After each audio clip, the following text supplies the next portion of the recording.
Hello everyone, in this episode we present to you our robotic arm GitHub repository.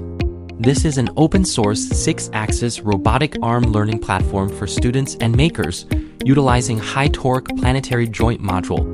We provide developers with a reusable unified control interface, as well as a standardized software and hardware experimental platform for algorithm verification, course learning, system integration, and secondary development.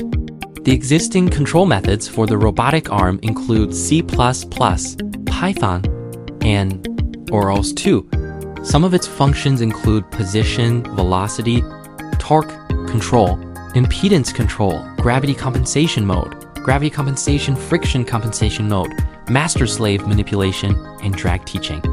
In addition, it supports data collection and inference within the LeRobot framework. For more information on running scripts, please refer to the SDK documentation. In the future, we will introduce advanced traditional controls, such as visual servoing, grasping using the GraspNet network, and point cloud obstacle avoidance. In terms of embodied intelligence, we will launch the integration of cutting-edge algorithms such as Pi0 and Pi0.5, adaptations for RoboTWin 2.0 end-to-end learning, multimodal perception and control, and more. Stay tuned!